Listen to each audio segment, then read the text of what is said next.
Join us for the Iron Man Empowerment Podcast, where we discuss matters close to the heart. This and every Saturday at 8 a.m. until 9:30 a.m. Mountain Standard Time, 10 a.m. to 11:30 a.m. Eastern Standard Time, right here on HGG Radio. I am your host, Dr. Lincoln Bryan, alongside your co-host, Pastor Clive Atkinson, Bishop Hopeton Morris,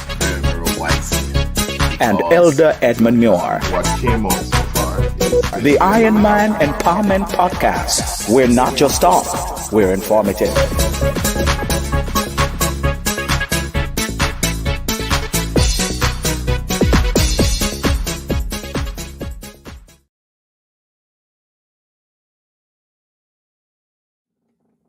Welcome one more time to the Iron Man Empowerment Podcast. Today we will be diving into the depths of masculinity, relationships, and personal growth. My name is Elder Edmund Muir, sitting in for Dr. Lincoln Bryan.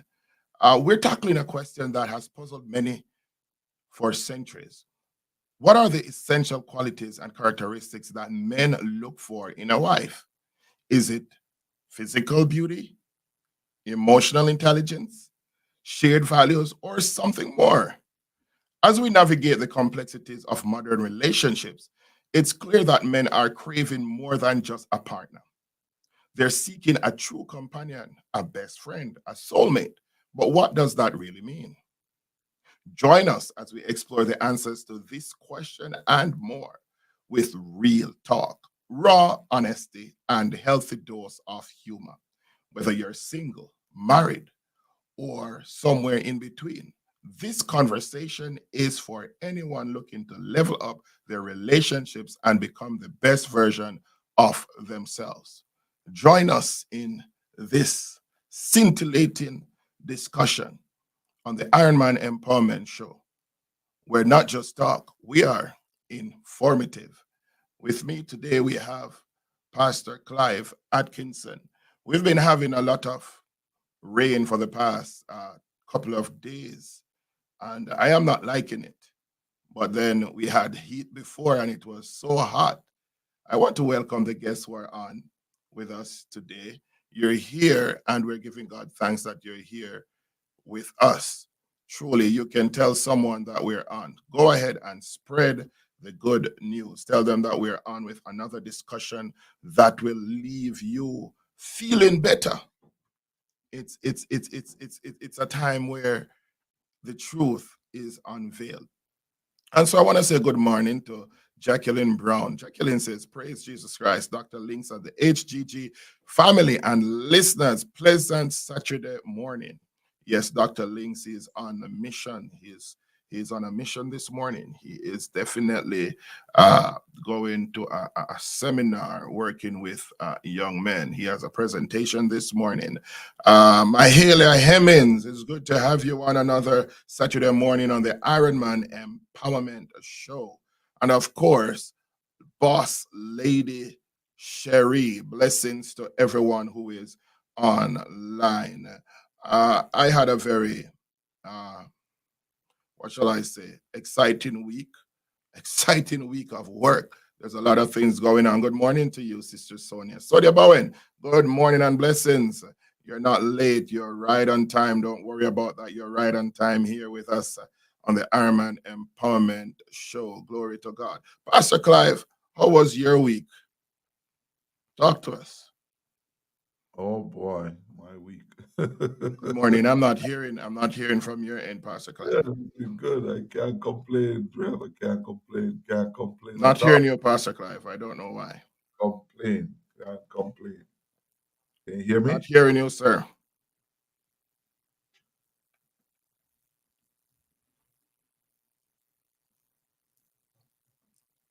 Are you hear me? As soon as Pastor Clive's mic comes on, he will be back with us.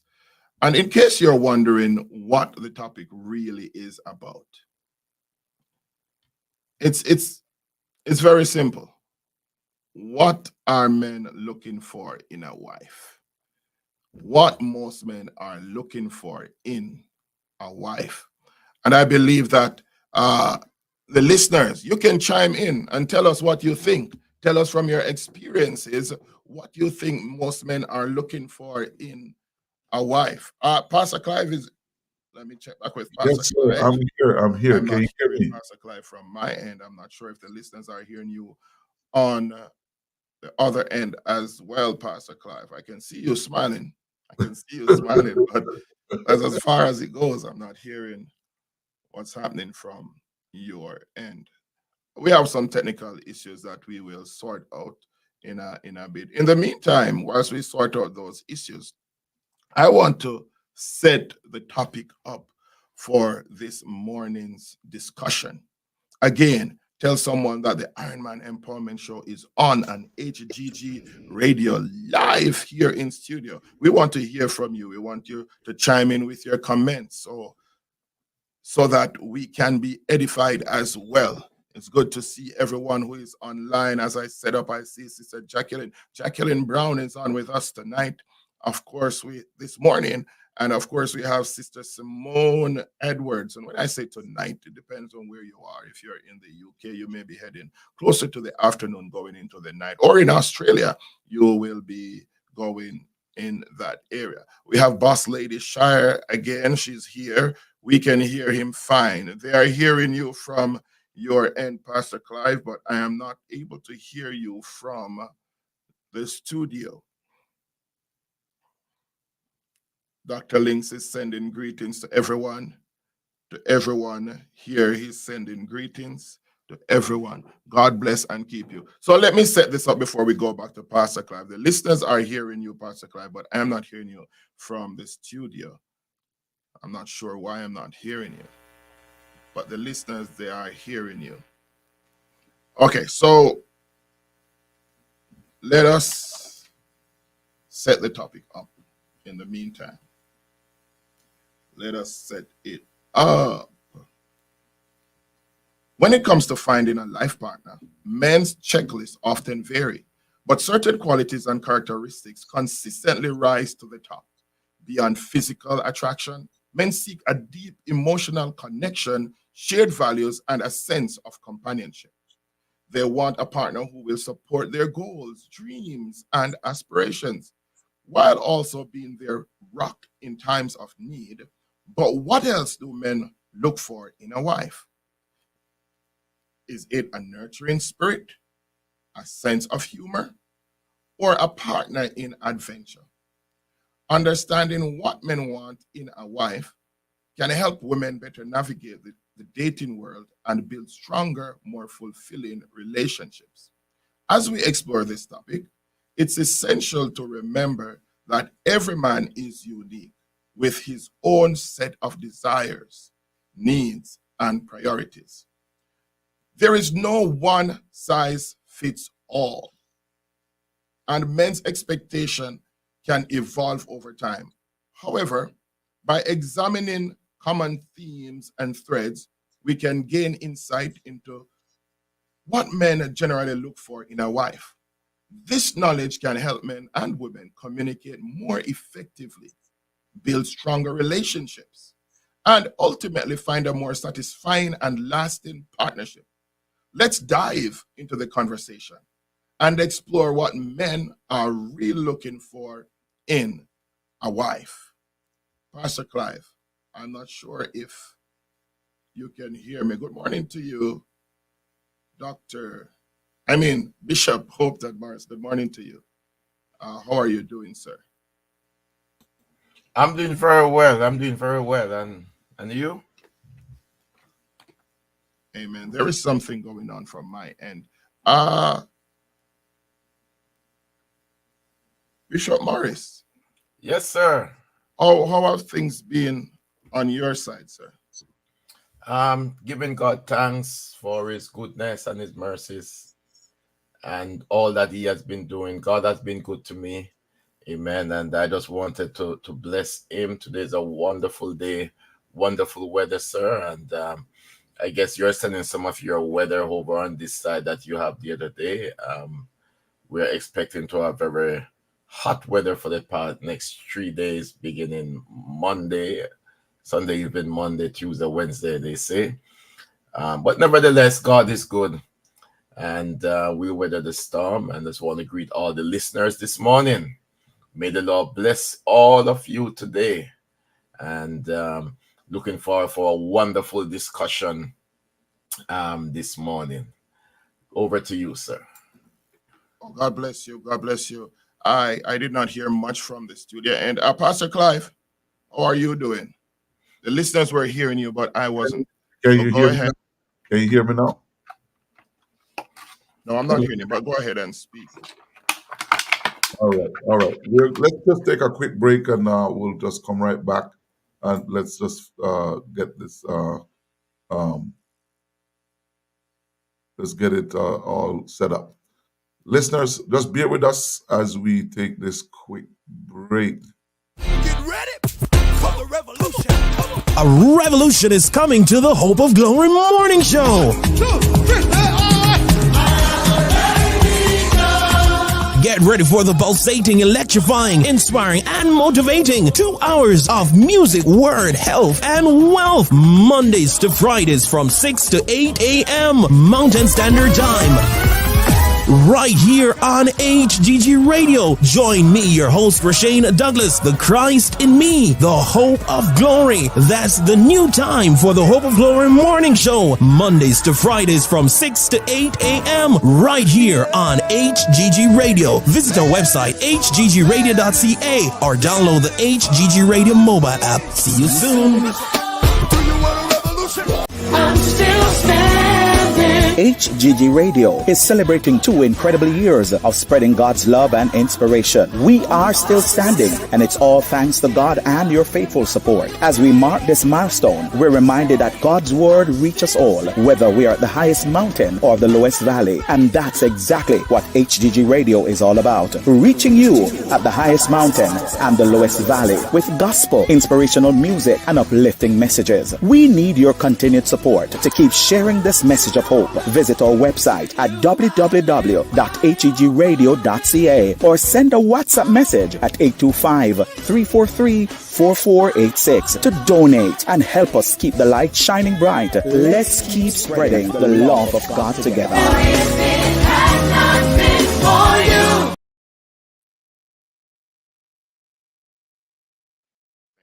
Thank you for sticking and staying. So, Pastor Clive, I did not hear what you were saying, but I would love to hear you. Can you hear me now, sir? Loud and clear. The listeners are hearing you. I hear all three of us. Can you hear me? Can you hear me? Oh, yes. Oh, yes. Oh, yes. Oh, yes. All right. Look at Russian of hire me, you know.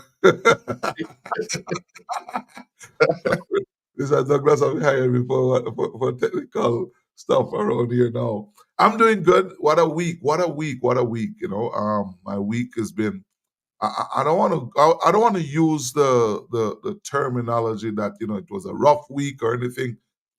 This is the day that the Lord has made. You just take one day at a time, and you embrace what God is doing in the midst of your chaos, in the midst of all of your trials and your testing and your tribulation.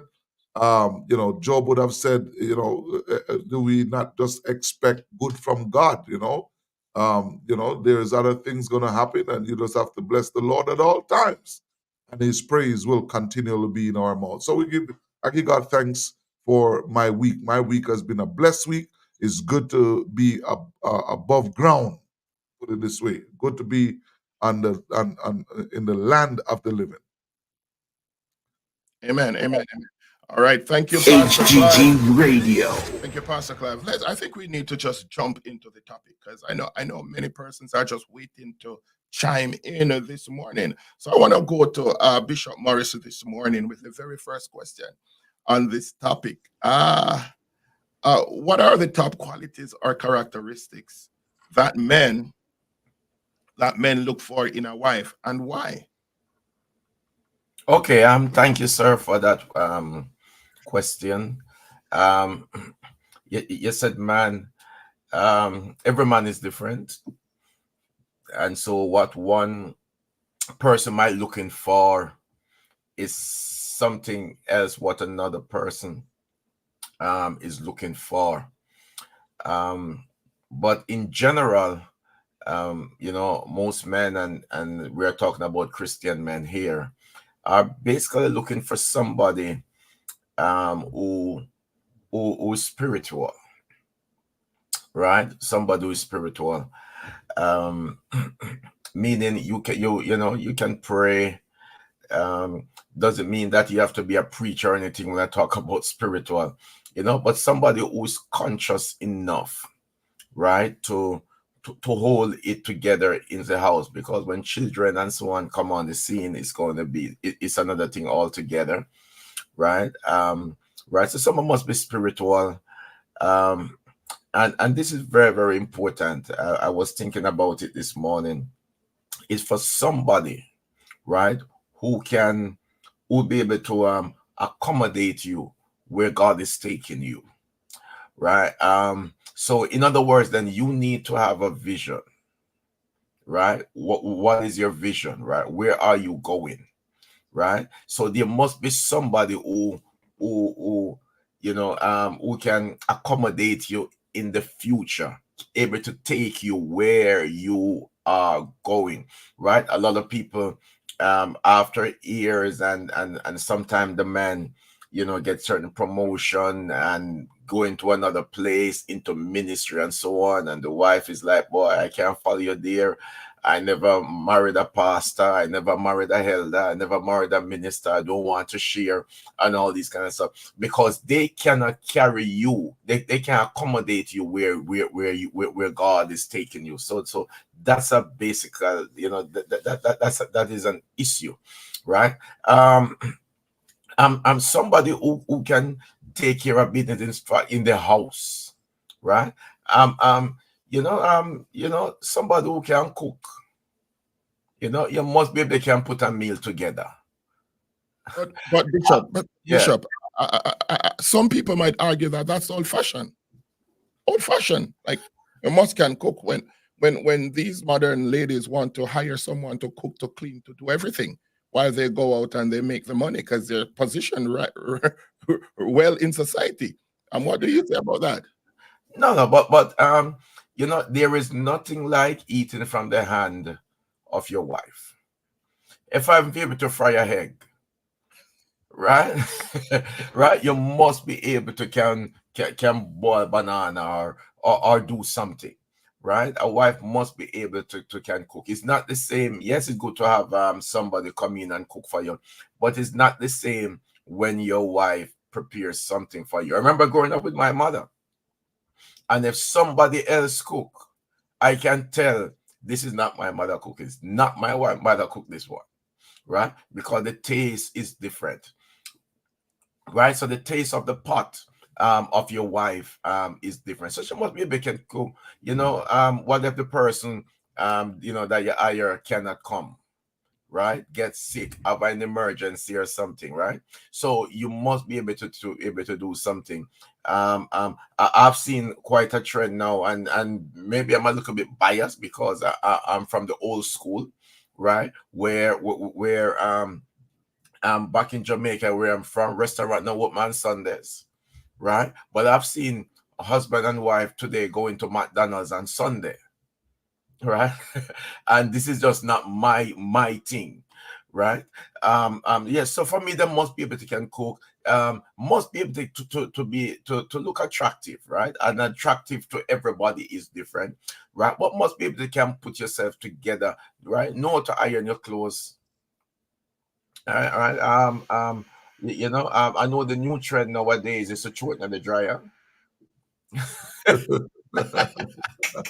Turn on the dryer a little bit and get out the wrinkle, right? But you must be able to calculate, especially certain men who don't like two seam of their pants. But I do my own ironing and so on, right? But those are some of the basic needs, right? You must love the house of the Lord, right?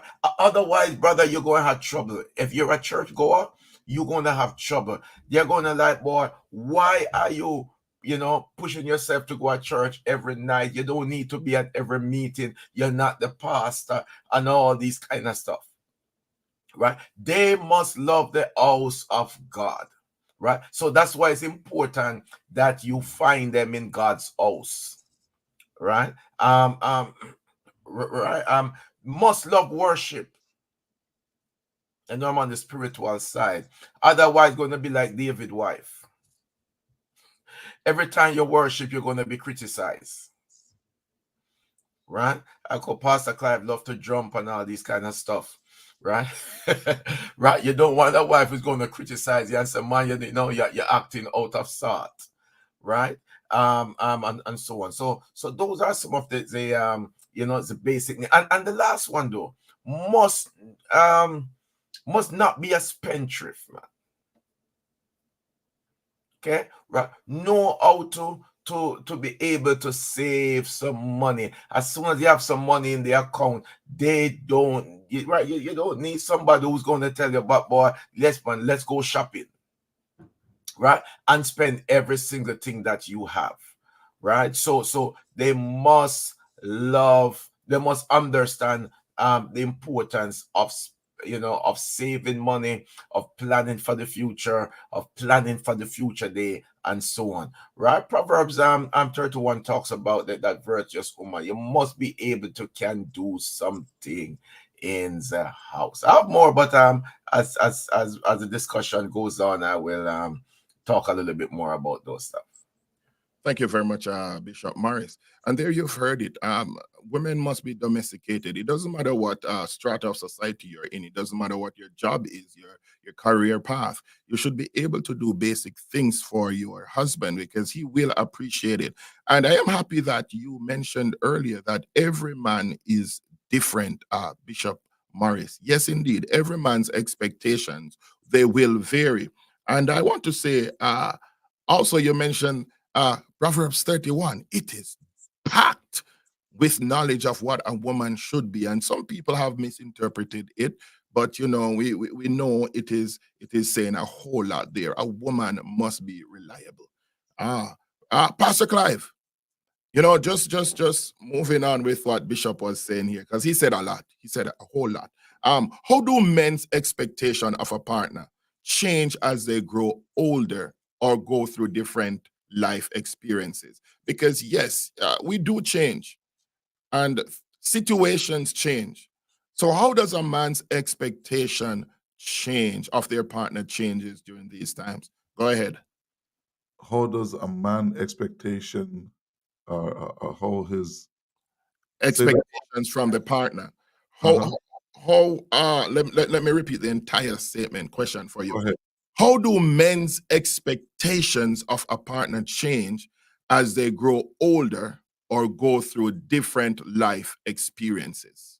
Well, I only can speak for myself, where expectation is, and for my expectation, I just grow with my wife. So as life comes at me and make adjustment, I try for us to do the same. And you know, like we talk about things. So the expectation, you know, like for instance, you know, if I can't really put my finger on something, but we talk a lot. And as we get older and as I get older, you know, we start to put more, you know, plan in place and the expectation for myself, you know, in place, and then we'll just talk about it. It's not fair for me to just throw a whole bunch of stuff at her and say, hey, this is my expectation when I came into the marriage, you know, 10 years or 20 years or 30 years ago. And because I'm getting older, I'm saying, hey, this is now my expectation.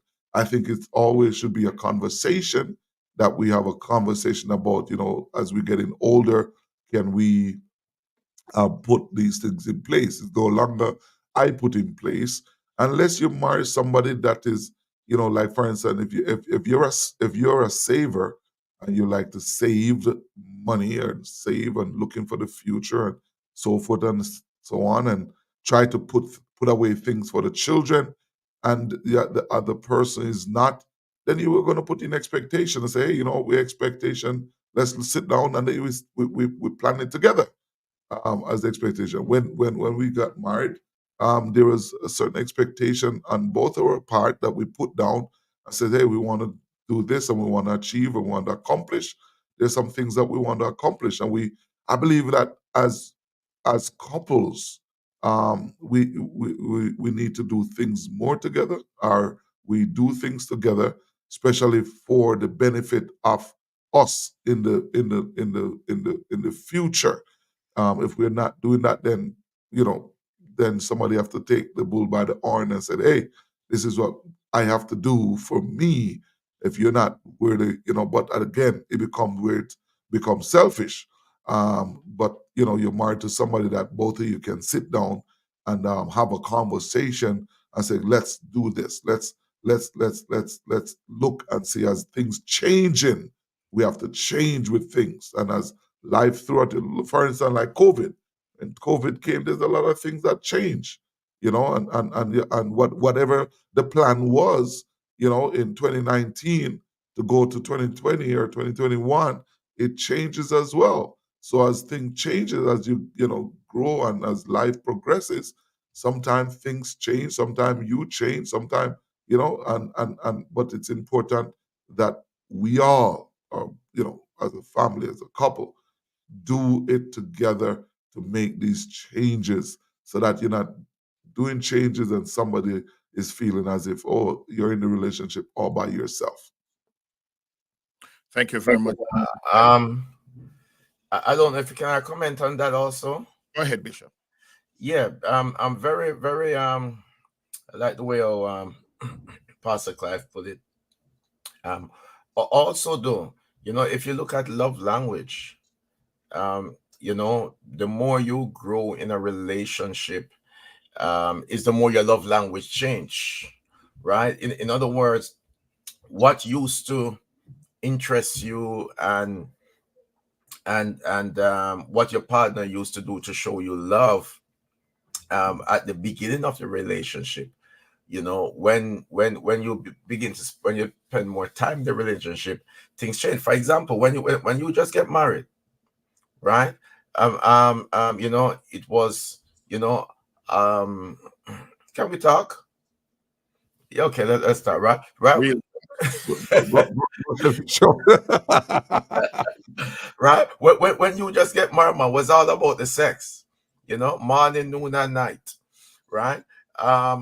When you get older in the relationship, you recognize that, boy, when children begin to come on the scene and so on, right? It wasn't like, it's not like that anymore, right? But the way how you show love to your wife, maybe it's to help with the kids, right?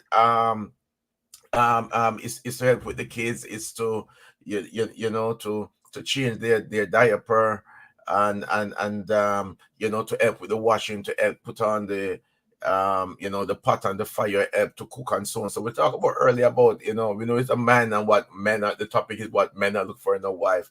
But maybe next week we can reverse it and maybe bring some ladies on, Dr. Links on, to find out what the ladies are looking for in us, right? To give us a wake-up call, right? And so things change as the years of marriage goes by, right? And men change also, right? So therefore, you must be able to can accommodate somebody, later on in their life. As I said in the beginning, it was a lot of stuff.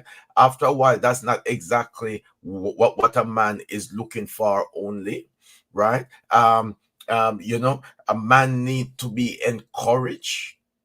We might be the strong one, but yes, a man need to be encouraged. You are his greatest supporter, right? You are the one who should be the one who's the cheerleader for him, right? He's not looking for somebody who's always going to find fault with him, right? Always arresting him, talking only about his failures, right? But he needed to be there to say, boy, you can make it, right? If nobody else is encouraging him, the man is looking for a wife who can encourage him, right, later on in life, right? I was reading something, and there was this lady husband came home, lost his job. He's the only one working. They have a few children, and he felt like a failure. You know, he felt down. He don't know how he's going to tell his wife this, and so he went home and sitting down around the dinner table, looking sad. The wife asked him, "What's wrong with you? What's going on?" And he said, "Babes, you know, boy, I just lost my job." You know, and he felt so bad. She didn't say anything for a while. Then she come back and said that, "I know the man that I married is not going to sit around and lick his wounds, but he know that he have a family to take care of, and he is going to get up and he's going to find a job and take care of his family, because this is the man that I married to." That's how you talk to a man, right? That's how you light a fire under him, right? And so therefore it's important that you're able to do that, especially later on in life. God bless you. Thank you very much, Bishop Morris. Very, very well said. But I'm not going to allow you to get away just yet. I'm not, because you started a fire up in this place. You started a fire, and I got the cue, and I'm going to ask you some questions there. How important is sexual compatibility? Because you mentioned sex earlier. How important is sexual compatibility in a relationship for men? And what does that mean to us as men? Also, I want to ask you another question. I'm putting you there, Bishop. How do men's sexual desires and needs change throughout a relationship? And how can couples adapt? Go ahead. You're stuck in them this morning. Turn it up. You know, sex is in a marriage where a man is concerned is like second heaven, right? You know, it's very important that boy, if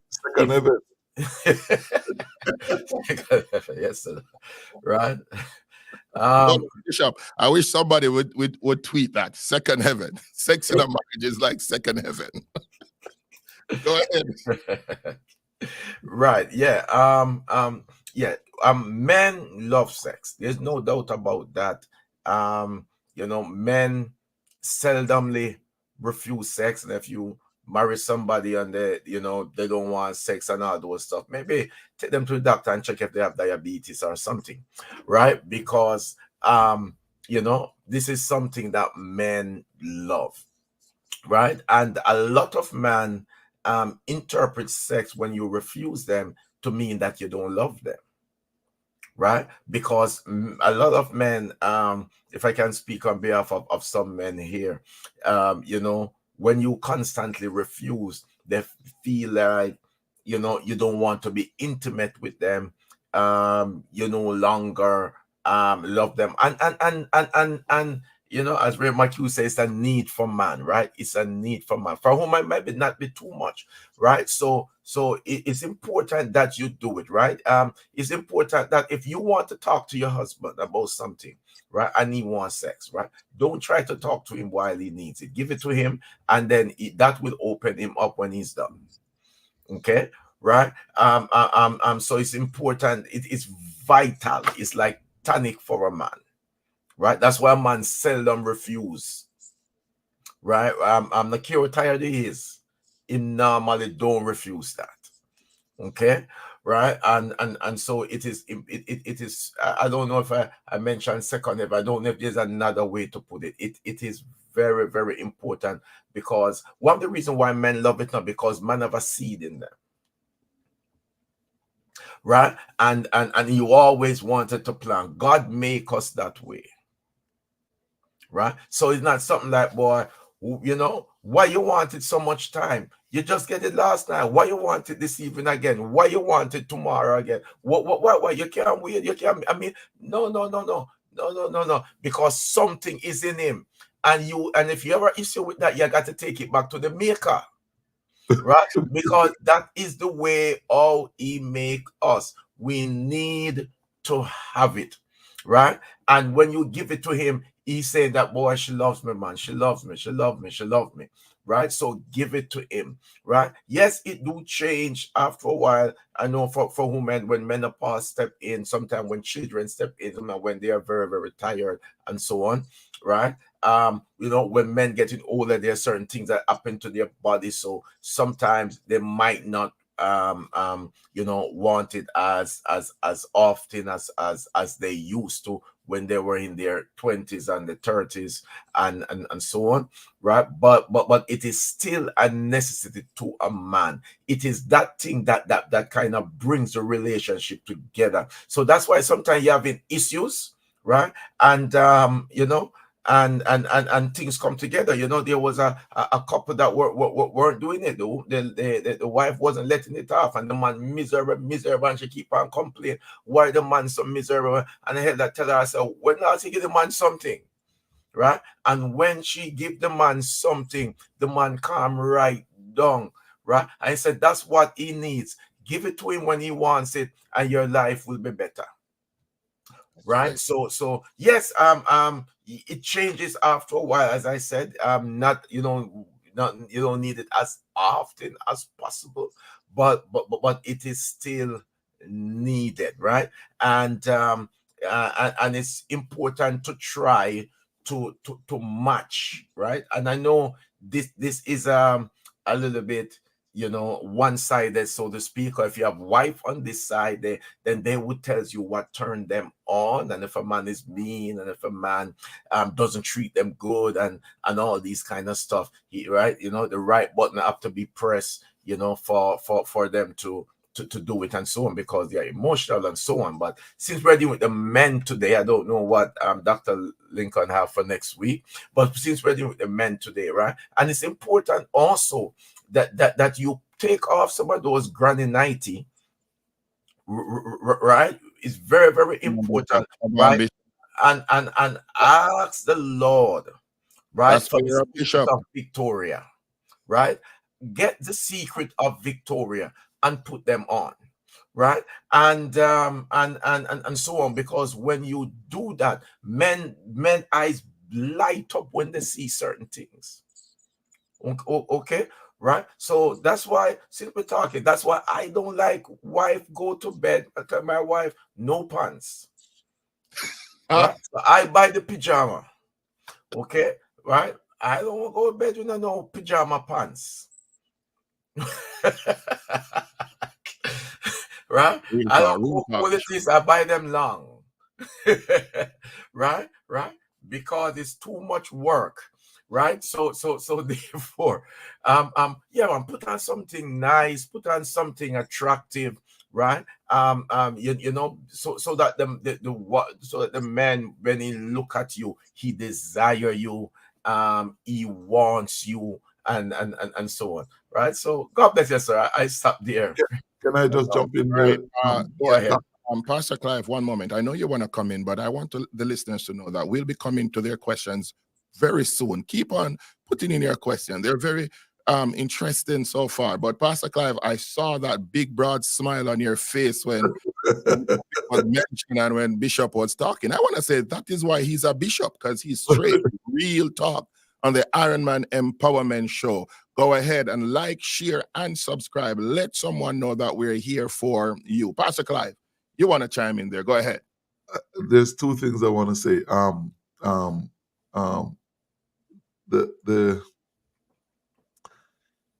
I work with some gentlemen, and one of the gentlemen, him and his wife was having problem, and he's newer, and he says that he was packing her bag to go. While he was packing her bag to go, and she said, "Okay, you want me to go? All right." She went and go shower and come back and start getting ready in front of him. He's like, "Where you think you're going?"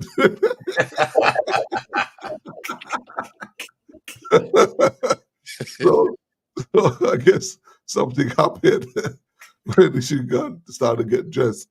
So it is important though, brothers and sisters, is that when all of that physical attraction and stuff like that, it's good to be able to have where during the daytime, as a man, whatever you want. Love making should not be soon as you get into the house, or get into the bed, at night. You know what I mean? Chemistry. Call your partner, tell them how much you love them. Bring home a rose. My wife is not a rosy person every so often, but make the conversation. See how they're doing while they're at work. Even if work is stressful, ask all your day. Do something to be able to stimulate that conversation, so it's not just because what we don't want to, and as a man, let me just speak, is for your wife to always feel like it's only that you want, and oftentimes when you're in a man group, that's the conversation, that's all you want. You can have the conversation, so sweetheart, oh boy, I can't, talk to her, let her know how you feel, and today is Friday, and we're going to go on our own special date, kids are going to bed. What am I saying? I'm saying is that you have to keep that spice in it as a man. What do we want? What we want, it shouldn't just happen bam bam. It should happen where we are in conversation as a man during the day, during the week. We're living in a fast world where where everybody's busy, and we're coming home late at night, and going out early in the morning, and people are tired, and just so the conversation could be happening during the day, both from both partners. But as a man, what do we want? We want to have that. We want to have that satisfaction, and satisfaction not necessarily be always sex either. Satisfaction is that a good conversation, and when you finish with that conversation, sometimes the conversation lead to other things. Yes, but I want to connect to somebody, not just physically, but for me, emotionally, mentally. We can the other stuff can come, and it come naturally. But when you talk about a physical connection, a mental connection, connected with somebody on that level, and so that that person can bring out the best in you. Start to talk about your dream and your aspiration, the things that you want to accomplish in life, so that they can help you. Wife is our helpmeet. Bible said that he that findeth a wife findeth a good thing and obtain favor of the Lord. So when you find somebody, see how does that person, and I think Elder, you'd have asked Bishop earlier, right? How is that person can contribute to you and to your success in your life? So we as men, we need to don't be surface. Don't be surface. Let's go beyond surface, so that we not only get what you want, but pull out of a lady, and also help. By you doing that, you're helping her to help you. The more I put in is the more I can get out. Zero in, sometimes the lady shut down because zero in, then it's going to be zero back out. And it's not because she doesn't want it. It's that some ladies are stimulated differently. Some ladies are stimulated by you touching them. Some ladies are stimulated by that conversation. Some ladies are stimulated by you giving a rose. They have different love languages. Real So talk. Real talk. we have to know the type of person that you're married to, and to be able to, and let me just be real. If you have your wife, you have your spouse, and that she has never reached to cloud nine because because of 1, 2, 3, and you're done. 1, 2, 3, and you're done. Now there's no enjoyment for her. So what do I you don't want to cut you, Pastor, but where the 2 or 3 are gathered, remember, he's in the midst of blessed. but no, like the 1, 2, 3, and they're done. Then for years she's gonna get frustrated, and she may not say it and don't want you to think there. So and Bishop, you'd have said it. Man has a lot that they can go, but how long can you go? Or can you? Some ladies satisfied by penetration, some ladies satisfied by just hugging and squeezing and stuff. We have to know what satisfy so that you as a man, we're talking about the men today, that you can get how does she make you feel? But you have to put it in order for you to get it out, or to get out what you want. You can. I agree that the Bible says that your wife is your helpmate, but as a man, you have to learn how to be able to caress and how to be able to love. And when your wife know that you love her genuinely, trust me, night is not a problem, day is not a problem. If your wife only like it in the dark, something is up. There's a big problem. In the broad day, brother, in the car if you want to. If it's only at night, something is wrong. That means you're not doing something right. Can I talk? Yeah. Go ahead, sir. Go ahead. Yeah. If it's only when time you come home and the light is off and everything is gone, and then you gone to bed and you try I feel like you're a little rat in the dark. No. You have to, as a man, I'm helping somebody here. As a man, you have to, she in the kitchen and just walk up and just touch and hug and makes you feel good. She need to feel good. And when she feel good, trust me, she's going to make you feel good and you don't have no issue. And you have to also, so marriage also is not a one-way thing. And maybe because I'm getting older, Bishop, I don't know, marriage is not a one-way thing. Marriage is a two-way. How can I, what I'm doing it for you. Always think about the person.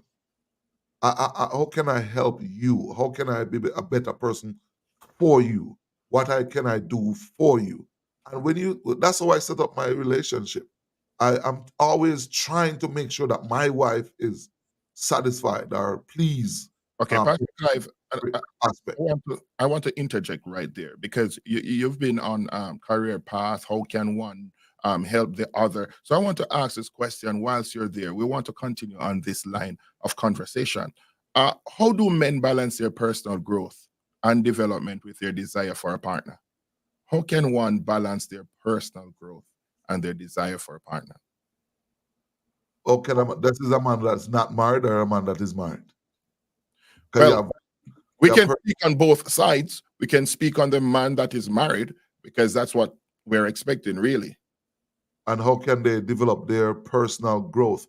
Well, again, you explain to your wife the type of things that you're trying to accomplish. You say, sweetheart, I would love to do this. I would love to do that. Now, if your wife is not, I think that I've seen Sister Renee put it in the chat. If your wife is weak in certain area and she's not good at by telling you, oh, you know what, if you do this or if you try this or if you try that. Some people are just not naturally. So you have to go and seek out help somewhere. And when you get that understanding of how you can develop your own physical growth, especially in a business or doing other things out there, then you can come to her and say, sweetheart, I've learned this today. Take course, talk to people, and saying, you know what, I have a good business idea. I'm tired of working 9 to 5, and I always want to be have my own business, whatever that business is. While you're learning the business, while you're doing it, you go home and you talk to her, teach her, show her, let her know how your progression in finding out. And by doing that, you'll be surprised that ladies are very, may not know nothing about it, but they have a sixth sense that man don't have. I tell you that right now. And they will give you ideas on top of what you already learned. And then now to be able to enhance you as a man, especially being married. Now, if you're not married and you're married and you want to marry to somebody and you have all of this drive and you have all, your aspiration to be like this, and you're looking for somebody, look for somebody that's going to complement you. Look for somebody that's going to be able to help you, not just at home, but also in your quest in life with what you want to be. Can this person help me to go to that next level? And I know that we as Christians always say, oh, the Lord, the Lord, the Lord. The Bible said that not the Lord that findeth a wife, he that findeth a wife. Not the Lord that findeth a wife. You. So the Lord will lead you. And if that's somebody that you want, the Lord will allow you and the Lord will show you. And sometimes we see the red flags and we still go into it. And when we go into it, we find ourselves in a problem. So you have to just, as a man, know what you want, stick with what you want. And when you're married to the lady, don't makes you feel important more than anything else.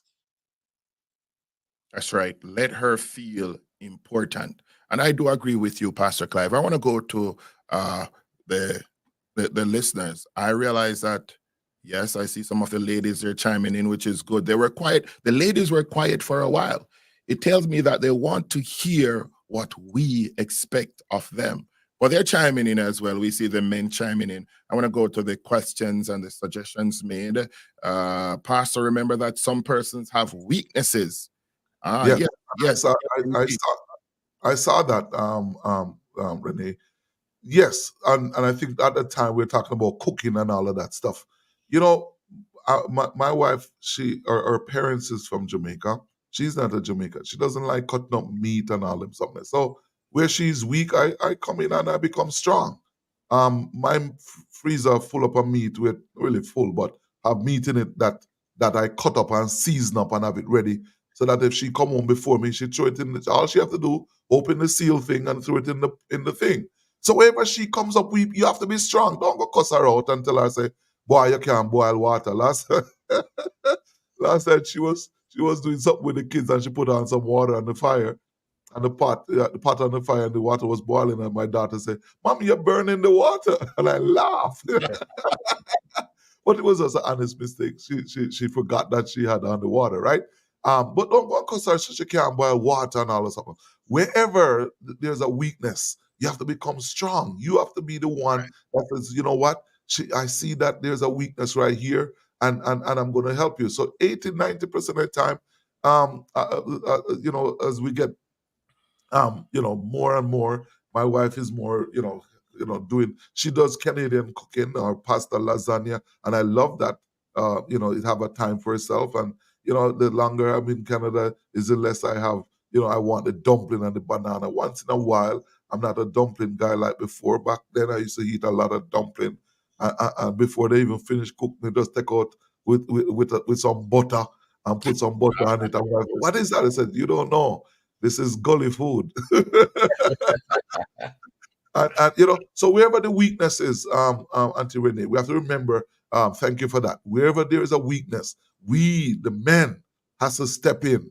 And remember now, when the Bible talks about woman being the weaker vessel, it's not necessarily weaker in mental weakness or whatever, because you have some and or physical. You need to understand that the fact that she is a more softer or persona, everything. Because you have some woman who lift you up and fling you away. Same way. Them strong. You understand? Weaker as in not necessary strength, as in physical strength. Mentally is not it's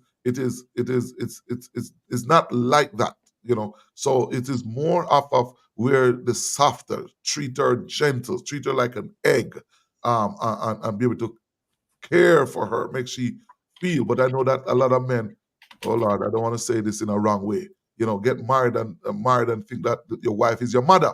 Your wife is not your mother. Your wife is your wife. I want to cut. I want to cut you again, Pastor Clive, because I want to jump in right there. My mother had 4 boys before she got her girl, right? And all of us, we were domesticated. In other words, we learned to wash, cook, and clean. And of course, we saw where what she went through and the things that happened and the pain. Sometimes she cried, and when things were not right. So that has led us now, Bishop, to understand that we have a role to play as well. So not only should the woman be domesticated, the man should be domesticated as well. So we have it on both sides. So it therefore means that when the woman is sick, you don't expect that sick woman to get up and go cook you the best rice and peas and oxtail. You have to have space for the woman too, right? And I am truly thankful for the way I was grown. So some expectations, it's just not it. For me, there are some things that you don't have to do. But one main thing is support and respect. And that goes a very far way. Amongst everything else that we have discussed, if you're good in bed, good sexually, if you wash, cook, and clean, and everything seems to be all right, but you're Well, we're on disrespectful, that's that relationship will not work. You're looking for the man and you can't find the man. The man is not motivated. Sometimes the man even loses interest in sex. Talk about 1, 2, 3. All the man wants to do sometimes is probably just go to second heaven and come back, right, Bishop? Yeah. All right, we're talking real. This is the Iron Man Empowerment Show on HGG Radio. This is real talk. We're not just talk. We are informative, and we want you too to chime in. That's why we're going through these comments from our wonderful listeners. So yes, so Ray McHugh, he said some of these ladies are in church, Bishop. I want you to take this one here. Are in church as an undercover agent. I believe this is a sharp statement, because as soon as they marry, they show their real colors. Men need discernment. What says thou, Bishop? Just before I answer that question, though, I don't want to lose this train of thought.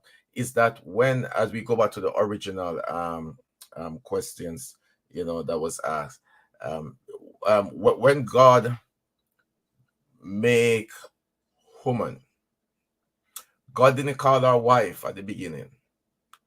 God said to Adam, I'm going to give you a helpmate that is suitable for you. Okay, right? So therefore, when a man looking for a wife, a man should find, not everybody's a wife, and that's so true, right? Some people are girlfriend, right? On all these kind of stuff. Some people just a woman. But a wife is precious. That's why the Bible says, he that findeth a wife, findeth a good thing.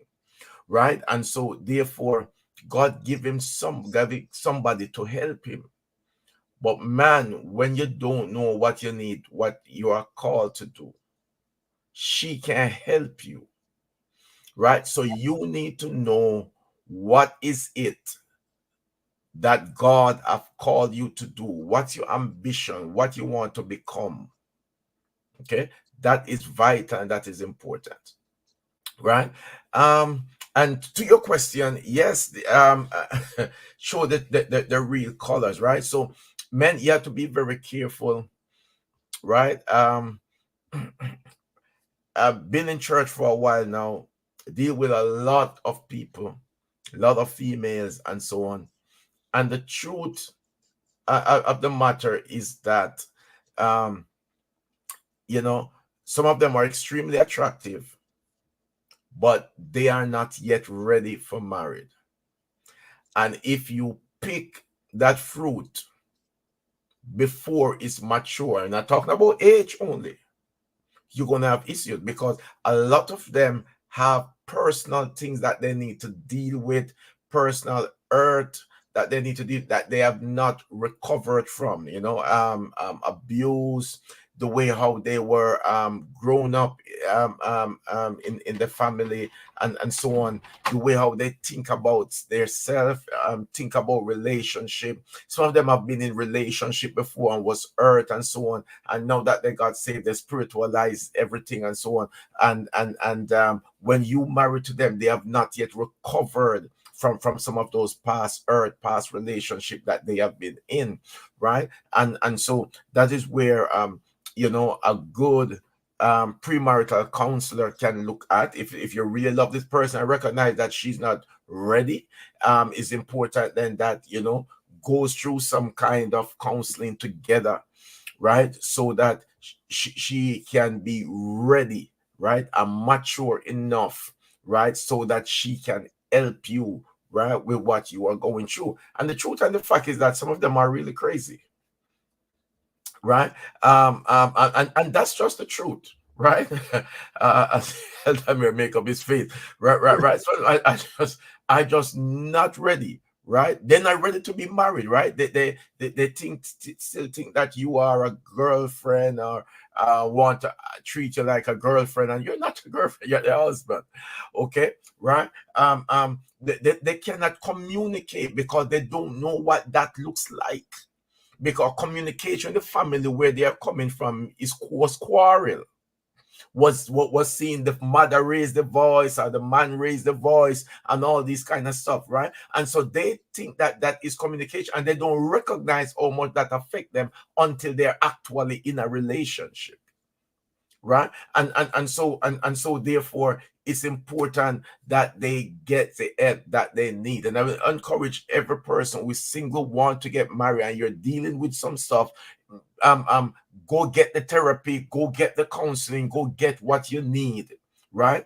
So that when you are actually somebody actually decide to marry you, you are now ready in your mentally, right? Especially mentally. Most of you, all of you are ready physically, but the mental part is the most important part, right? Because after a while, when the looks fall off, and you begin to have children, and the stress of the entire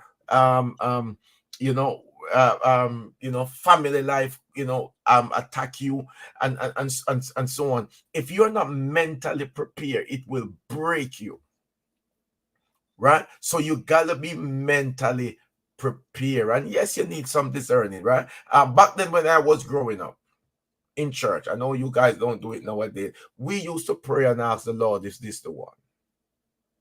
We used to go to somebody that we can trust and talk to them and say, I'm thinking about marrying this person, right? Or talk to the pastor and so on, and say, and they will the pastor will direct you, the mother in the church or somebody who's a prayer warrior, so let me pray about it and see what the Lord have to say about it. I know that sounds real old-fashioned nowadays, but that is one of the best way to go. And sometimes the pastor knows that person more than you.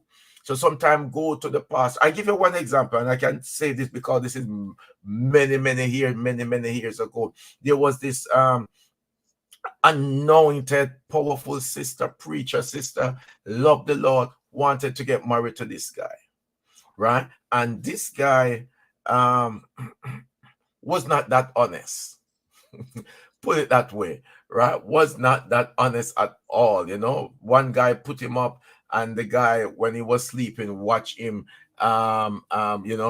going through his pants looking for his wallet to take out his money. Was not honest, wouldn't speak the truth. And the man used to sing on the choir when him say praise the Lord with a strong voice, and everything sounds so spiritual and so on. And when she go to the pastor, right, and the pastor tell her, don't marry this guy.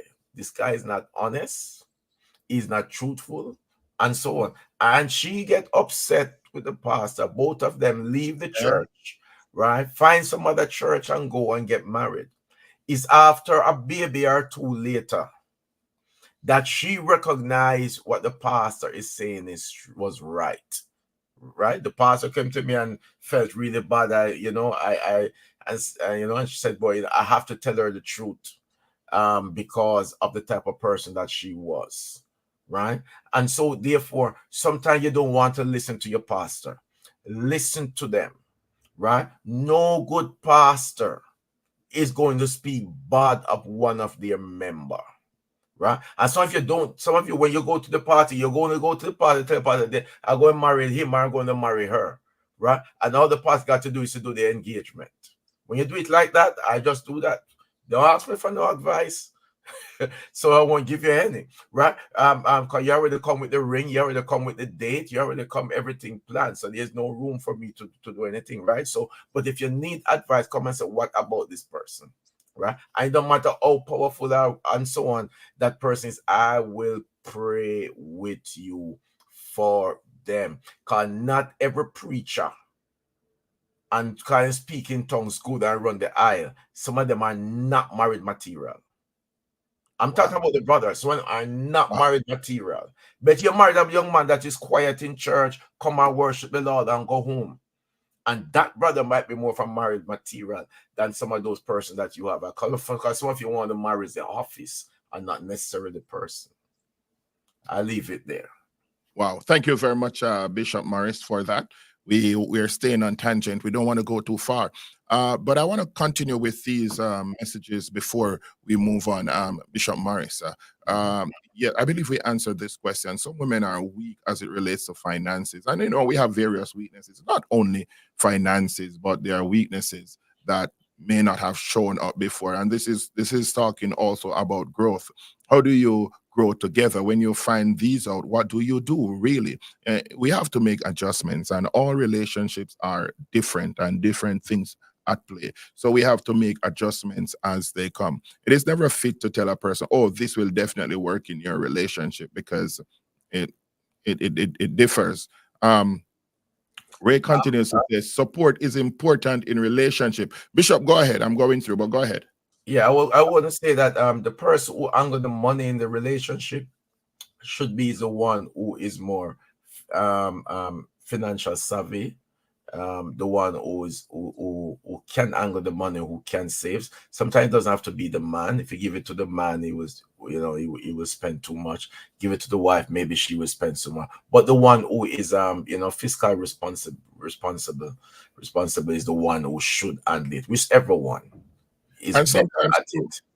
yes, Right. and sometimes too, you may be better, but you just don't want to do it. And then that poses a problem in the You long will run. pay the price for that, literally. Right? If Right. you don't want to do it. That's so true. And Ray continued, he's chiming in a whole lot. It's a need for men. When we're talking about sex, he says it's a need for men. And I'm going through, and you see, Brother Ray, you're in this with us, man. Brother Ray saying it's a stress reliever for men. It's exercise. It's a form of meditation. And Sister Jacqueline was laughing all the way through those Yes, statements. sir. And It of course, burn a lot of those calories. That can be exercise. yes, sir. Yes, sir. And of course, look at this one. Look at this one. Yes, get rid of the granny 90s. My God, Bishop, you But hear? even though you say get rid of the granny 90s, the granny is the one that always have 7 and 8 and all those multi kids. Maybe something is not some of those granny 90s. The granny is the one without about what. You wonder what she was doing. Anyway, we can go on. You're in the Ironman Empowerment Show here on HGG Radio.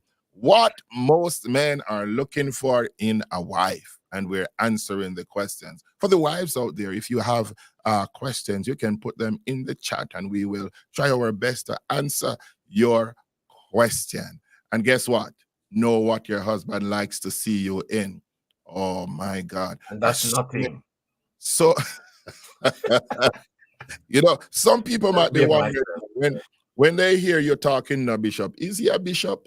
When they hear Pastor Clive, is he a pastor? Because the church has been running away from the truth and not discussing the things that are necessary. And that is why we have so many divorces. So if you want to know the truth, Bishop is located in Montreal. The name of his church is Ebenezer. And I guess that is hitherto as the Lord help us, Ebenezer. Yes, the Lord has helped you, Bishop. And so you can visit with him. He is true. He is raw with the truth. And that is what we need. I'm going through the amen. Know your spouse's love language. We need to know our spouse love language for sure. If you don't, you'll end up in trouble. Look at this one now. Ray says women's stimulation sometimes change after childbirth, as well as men need to adjust to that as well. What do you say about that, Pastor Clive? Some men, I believe, lacks this understanding.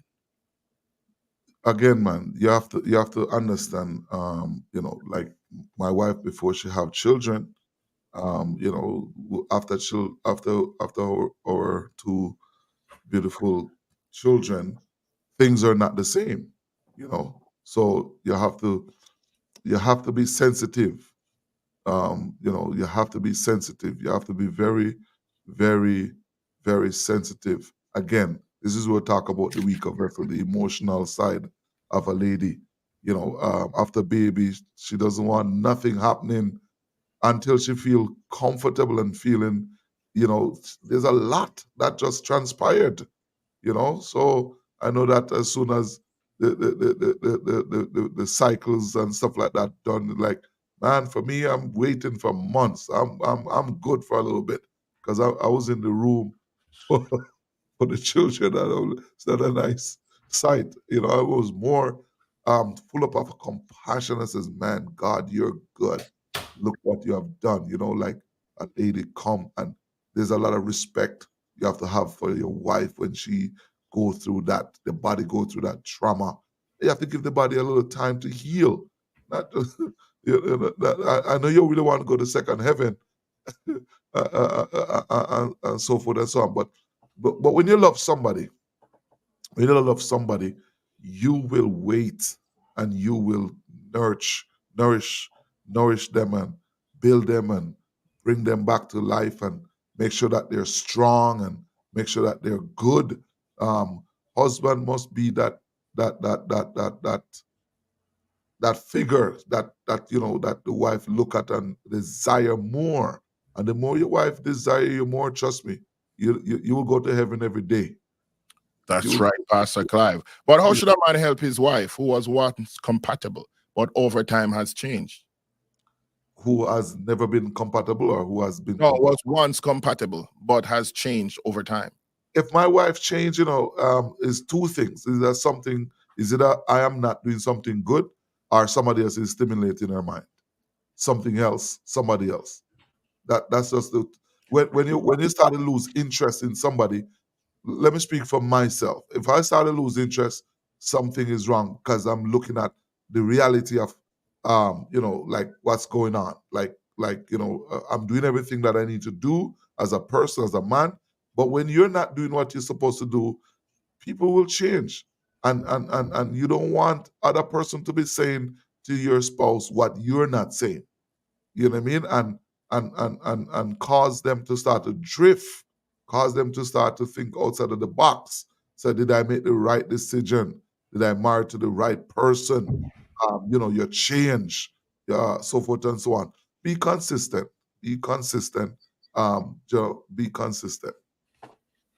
Amen. And I saw that Sister Shelley Baxter Brown, she commented, compatibility does not change, but needs change.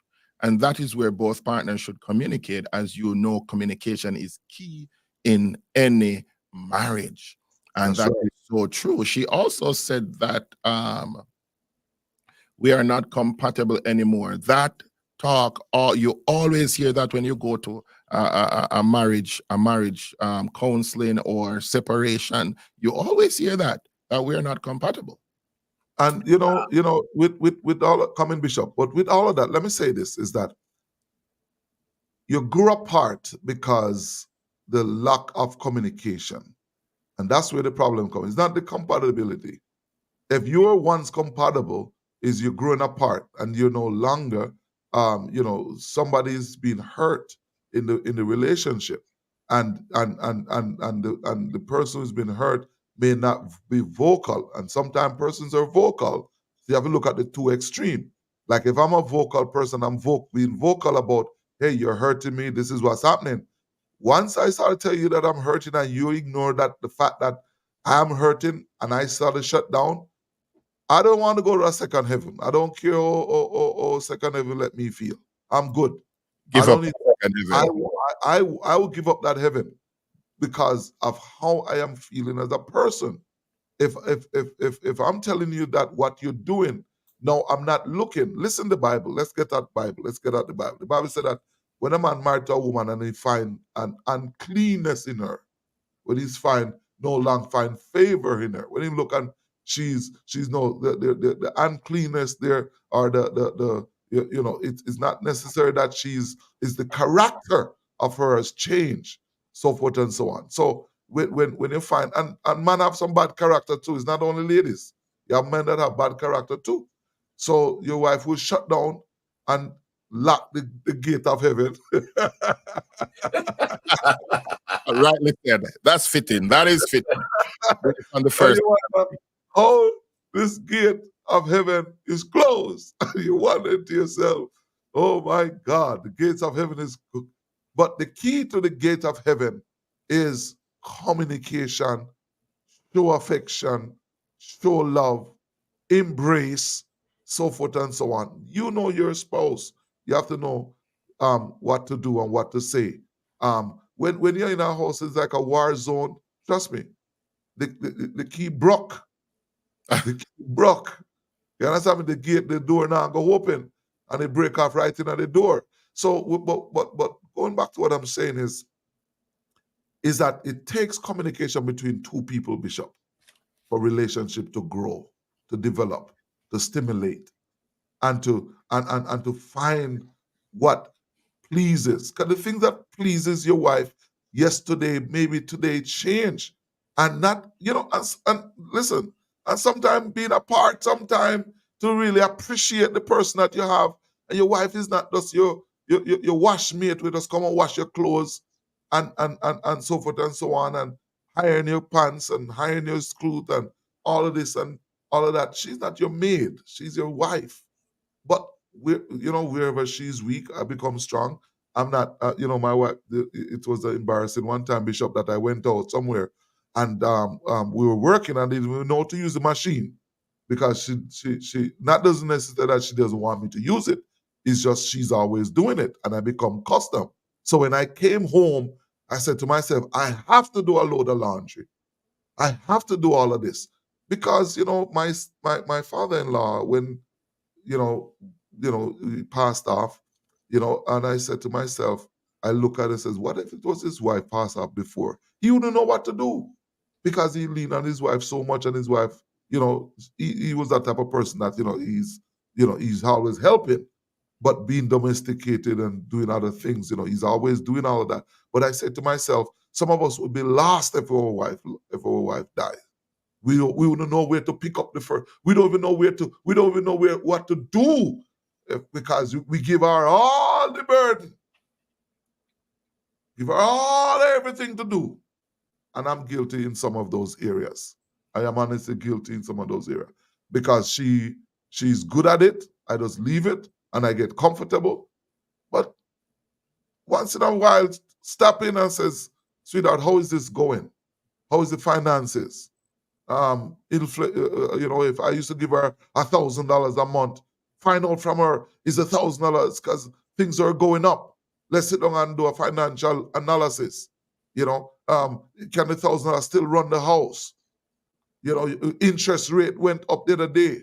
We have to refinance the thing, and especially if you are the one that's always doing bringing the bacon. Maybe you need to get a bigger pig. Figure ways of how to bring in more bacon because now the stress is on her. And then she started to look like a whole lady. And when she started looking like it because of the stress and because you're miserable and oh Lord, help me, Jesus. As men, we're talking about men. How can wives and how can we become better and so forth? Talk to your wife. Next week we should have some ladies. Dr. Link, as you're listening to us, if you are. There is nothing wrong. Sorry, Pastor Clive. There's nothing wrong with a granny, So I'm listening intently. Yeah. But I understand. What I mean by that, though, Rev, is what I mean by that is that we leave the pressure on our wives, and when we leave the pressure on our wives, they take on the stress, and they're more stressed out, so forth and so on, and and they ladies know how to handle stress. Ladies know how to handle stress, or should I say, some know how to handle stress. But what we don't want, we want to share burdens. We want to share so that we can live a balance and a good life. Meaning that like we're talking about going to heaven, so that when it's time for us to go to heaven, we can go to heaven. That's Sorry, no, we're not counting 1, 2, 3 before going to heaven either, or after. Amen. So I just want to go through a few of these before we continue because the time is winding down. It's 9:23 on my side. And I believe that there's not enough time for a topic like this. There's so much more to be said, right? Uh, I want to say this. This is a troubling one, but we don't want to go too much away from the topic this morning.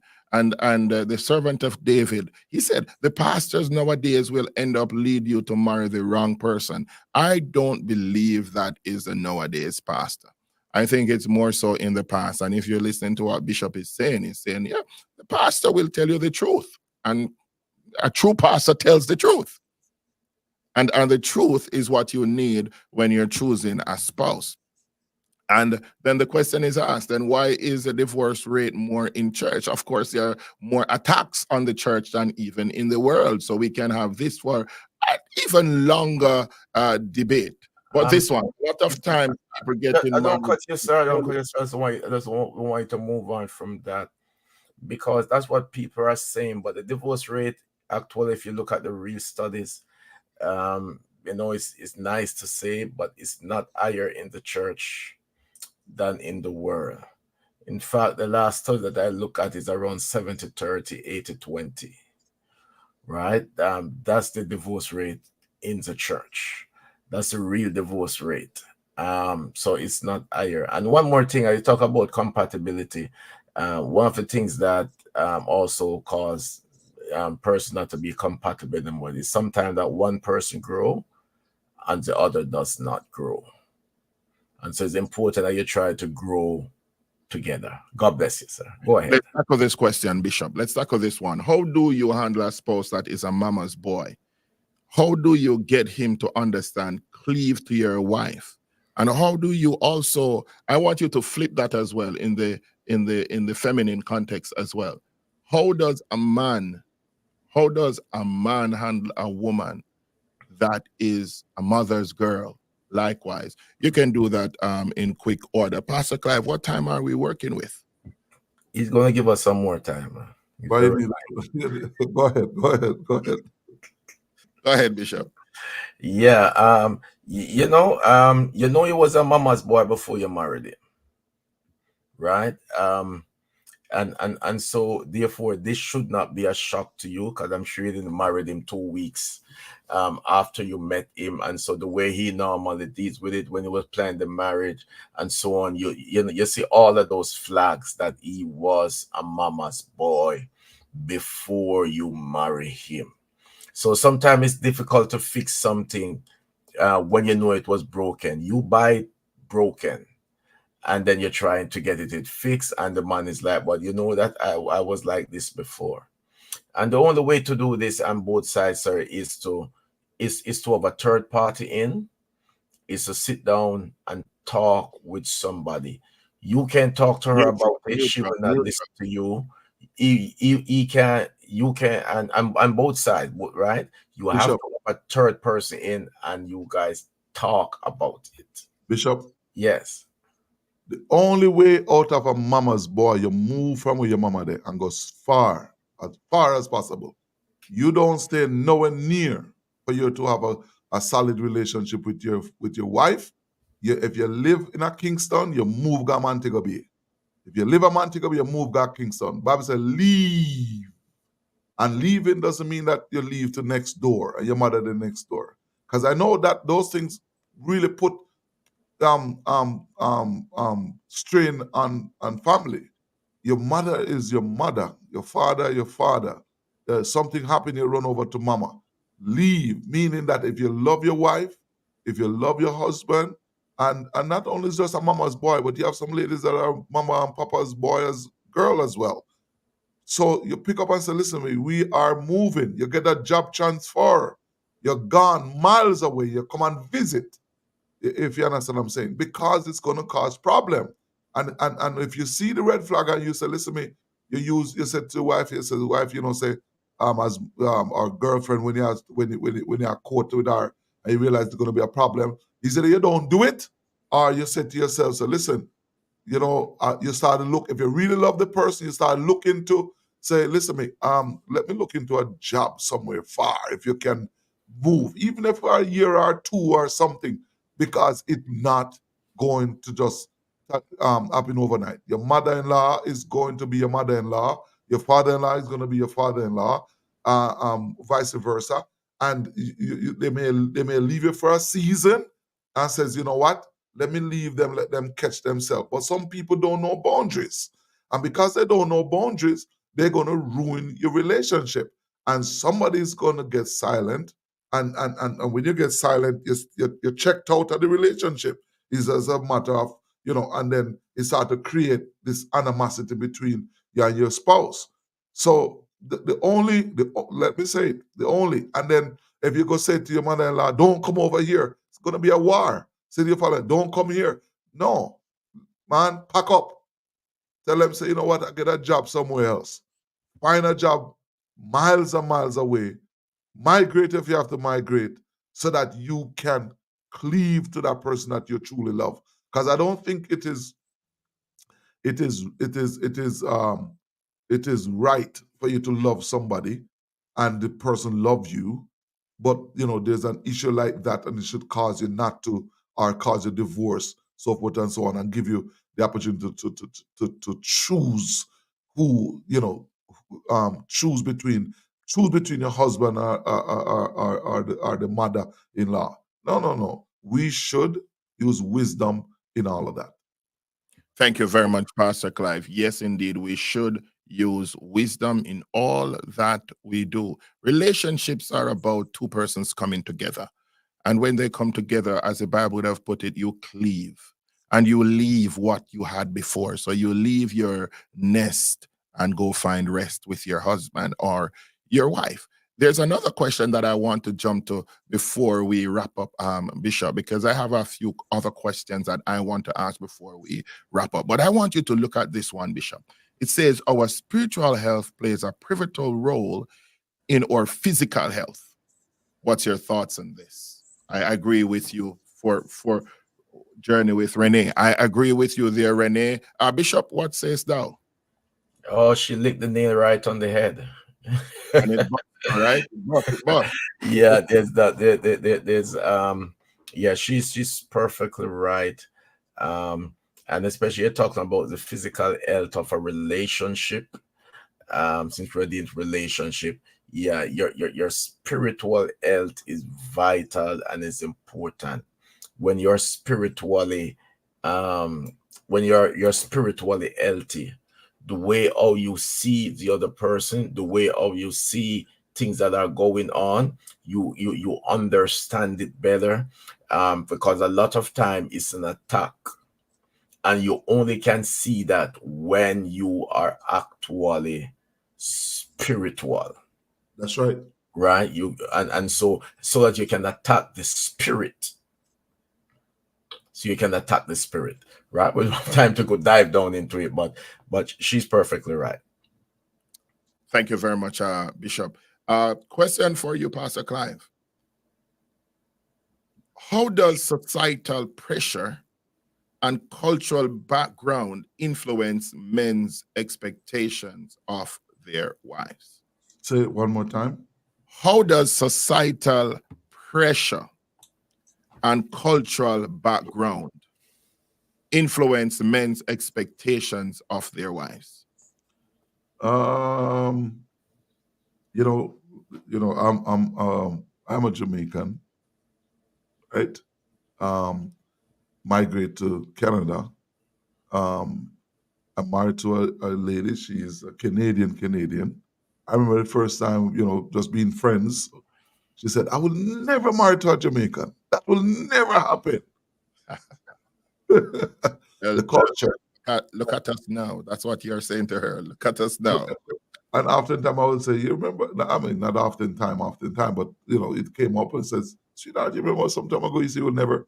She said, "No, I've seen the person in you." So the culture, when you're getting married to somebody, you have to get to know their culture. You have to understand their culture.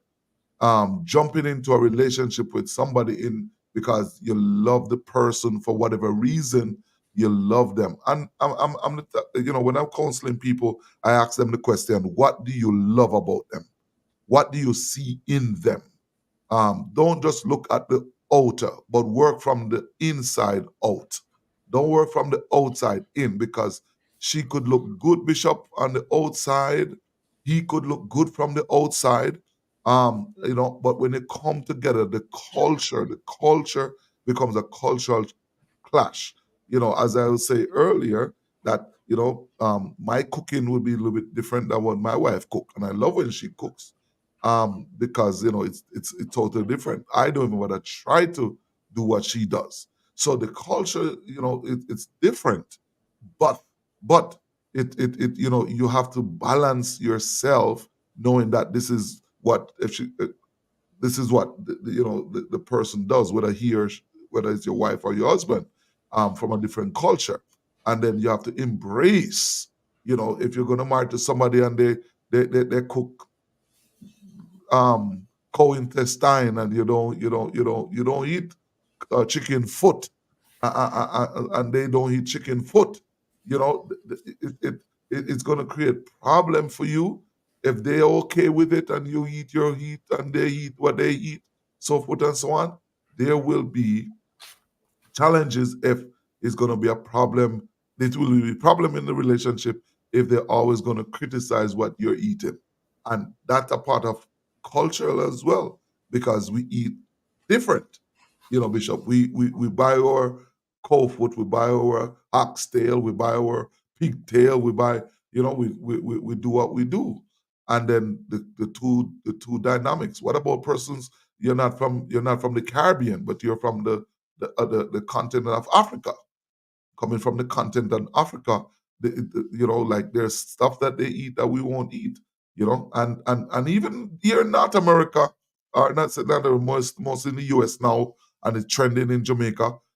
Growing up, will have never thought of eating alligator or crocodile. Never. Never, never, never. You have never even thought about it. And it never used to be like that in the US either. But then probably somebody went in that jungle, somebody get hungry, and somebody said, listen, is it that him die or I die? Something is going to die, but it's not me. So then they start eating alligator, crocodile, and then it become a trend. I have never tasted. However, I'm not going to die if I'm somewhere and I need to eat something I have to eat. But the culture becomes different, and you go married to somebody that's what they want, that's what they eat, that's what the culture is, and then it becomes a problem, and then it becomes a fighting. Learn their culture before jumping into a relationship with a person from a different ethnic group, from a different country, a different um, um, culture. That's right. Thank you very much, Pastor Clive. Well said. Well said. Bishop, I am coming to you.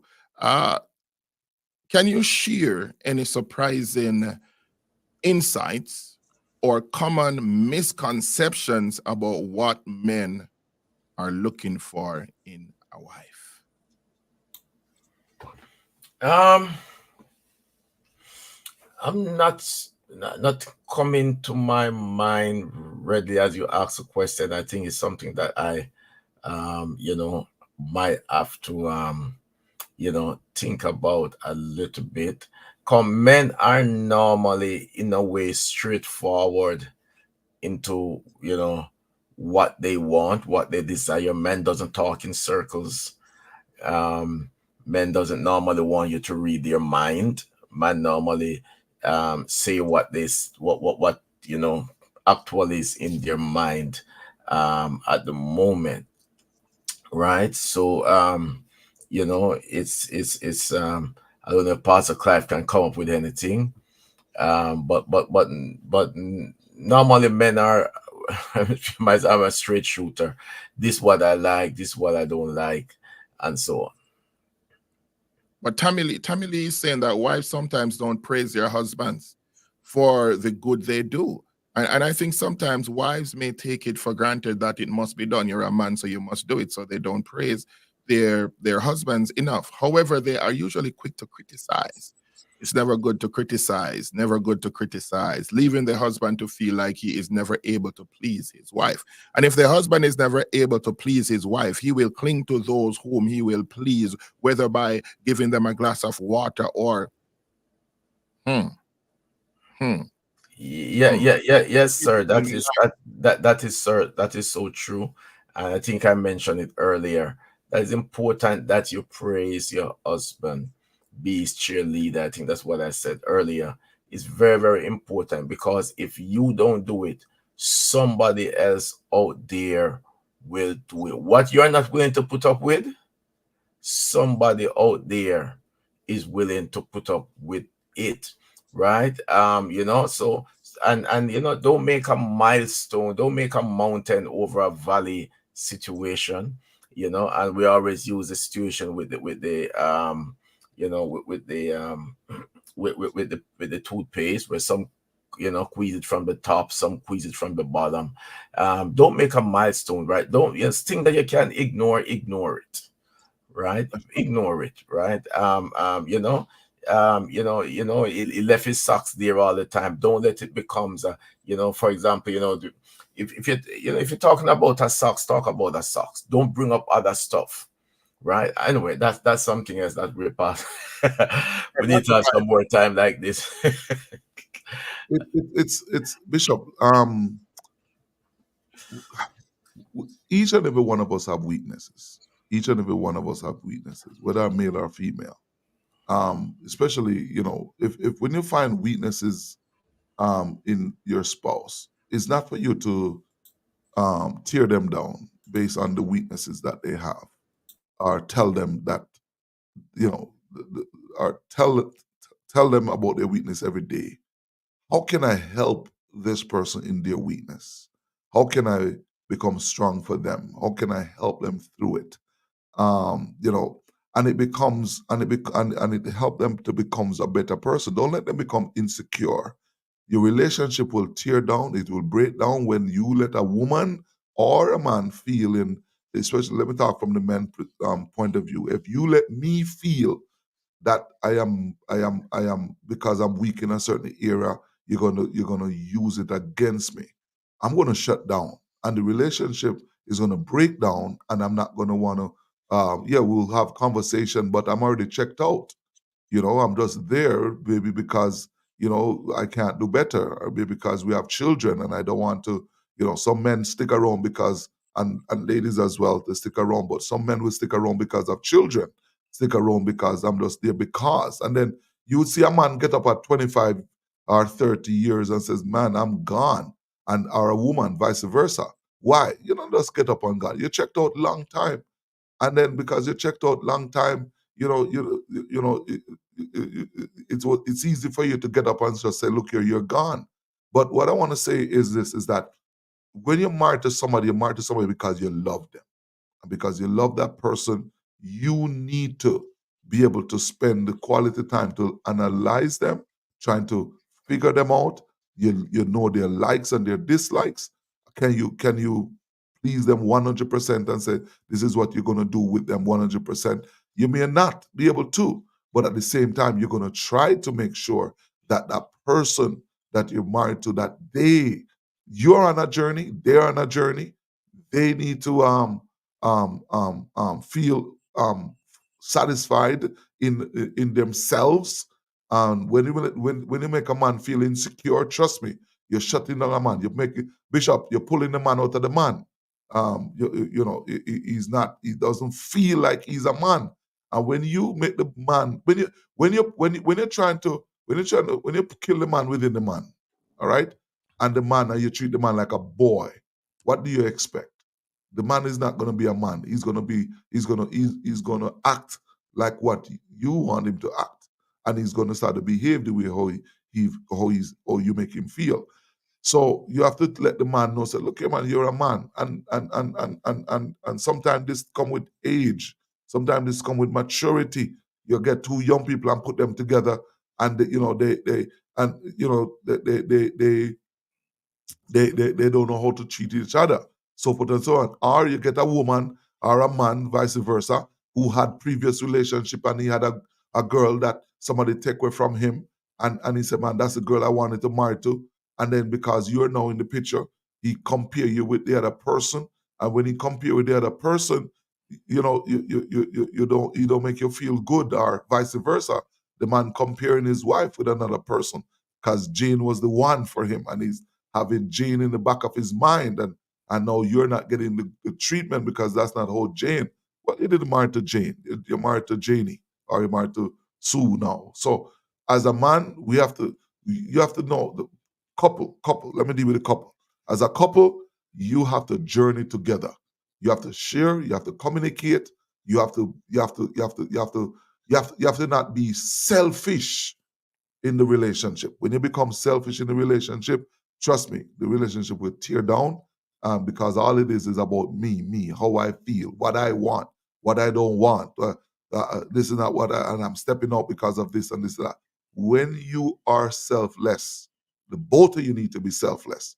Not one person coming 80 and the other one is always trying to please and tiptoe around you and tiptoe around us as men, or vice versa. And the mean streak where you have a mean side to you, causes people to shut down. That will make me as a man shut down. I don't want to be around someone that is mean. When I get married to you, put on the best, as someone would have said, Ray would have said in the chat on the cover. You really like the guy, and because you like the guy, you show the best. You show your best foot forward, and you go the extra mile. But deep down on the inside of you, you want to destroy the man's ministry. Been there, done that. Lord My God God, help me. my God, my God, my God. Before we close, Pastor Clive, I cannot leave without addressing this particular question. And I want to throw it to Bishop because he's a real bishop. Bishop, what does a cheating wife does to her husband? Can you repeat the question, please? What does a cheating wife do to her husband? How does it affect that husband? Oh There's no such boy, thing oh in the boy. body of Christ. Man. There's no such thing, Rev, in the body of Christ. Don't say that. No cheating wife in the body of Christ. And let me just say though, cheating doesn't necessarily mean you only go out. I know that might not be the question, but and actually have intercourse with somebody else. But when you find yourself emotionally attached to another person more than your husband, that's cheating, right? When you have the old fire stick, the old boyfriend or the old fling calling you, and you're spending how many hours and time on them on the phone with Facebook or WhatsApp Messenger and all these kind of stuff, that is cheating, right? When you go right into it, right, and actually have intercourse with the person, you actually basically break that marriage vow. You actually kill that person on the inside, and it really only take God and God alone to save that marriage, right? Because what have happened there is that somebody else, right, have captured your heart, right? Somebody else have captured your spirit. Somebody else is you're more interested in more than your husband. So when you do something like that, right, it's one of the worst thing that you could ever do to a man. You can kill his ministry. You can you can you can destroy his interest in and his trust in a female, and so on. So it's going to take a whole lot of prayer and fasting to sometime to bring that man to, because it's really hard for a man to live with that. And sometimes a man can even blame in himself, maybe I wasn't good enough, I wasn't treating her enough, she wasn't being satisfied, and things like that. And so therefore it is important that you talk, and it's important, ladies, right, that if you and both men, if you find yourself being attracted to somebody else on the outside, that you pull yourself up and ask yourself, what is missing in my relationship that is causing me to looking on the outside, right? I mean that something not happening on the inside of your relationship, right? If your marriage that makes you wanted to go outside, right? And to get satisfaction out there. And maybe nothing wrong with a relationship. Maybe something is wrong with you, with your lustfulness. The enemy, the devil have taken over your flesh, right? And this can be influenced by some of the movies you watch, by some of the books you are reading, right? By some of the music that you are listening, by being in the wrong crowd, with your girlfriends or other men, tell them how nice it out is on the outside and so on, and you want to get curious and want to try all of those stuff. So be very, very careful once you find yourself out there, and do not talk to another woman or man about your husband or your wife treatment, or the way they are treating you, or your dissatisfaction. Can you say that again? Right, because they are going to tell you, if you were my wife, if you were my husband, and they're going to tell you all kind of stuff to pull you in, to get you inside of their bed. My right? God. So be very careful. Don't talk to anybody at work who's of the opposite sex, especially, and some people even of the same sex, because they have been through hurt. And when you talk to them based on what they do, they're going to encourage you to do that. So don't talk to anybody outside, right? About your husband, right, or your wife. False, right? Very, very bad idea. Thank you very much, Bishop Hopton Morris. This is how we pull things down here on the Ironman Empowerment Show. You've heard it. Open, honest discussion. We're not just talk, we are informative. Thank you for tuning into today's show, where we explore the intriguing question of what most men look for in a wife. We delved into the complexities of men's desires, expectations, and needs in a partner, and discovered that it's not just about physical attraction or surface level qualities. As we've learned, men seek a deep emotional connection, shared values, and a sense of companionship. They want a partner who will support their dreams, be their rock in times of need, and build a life together. Remember, every individual is unique, and what one man wants may differ from another. But by understanding the common themes and trends, we can foster more meaningful connections and build stronger relationships. To our male listeners, we hope this conversation has helped you clarify your own desires and expectations in a partner. And to our female listeners, we hope this insight has given you a better understanding of what men are looking for in a wife. Thanks to all our listeners for sharing their perspectives in the chat. Join us next time on the Ironman Empowerment Show as we explore more thought-provoking topics and conversations. Please remember to subscribe to our YouTube page at hggradio.ca or download our app, the Higher Ground Gospel Radio, on the PlayStation or your App Store. Until then, stay connected, keep on growing, and keep it locked on HGG Radio. Once again, we're not just HGG Radio. Informative.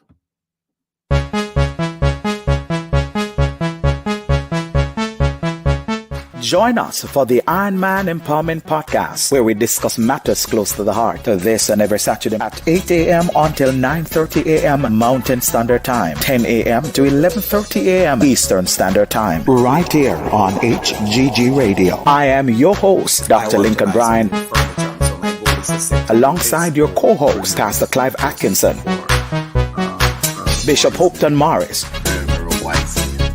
and Elder Edmund Muir. The Ironman Empowerment Podcast. We're not just talk, we're informative.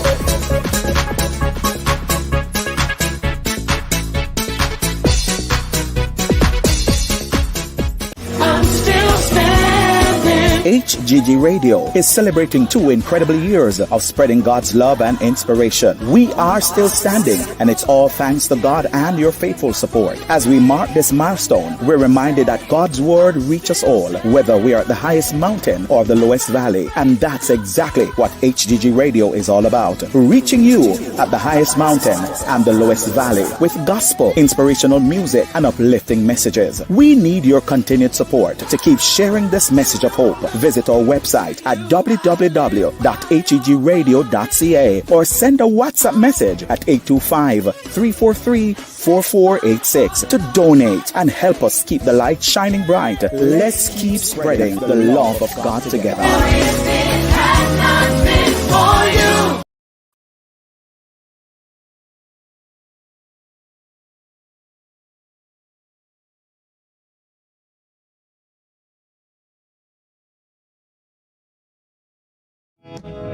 What a mighty God.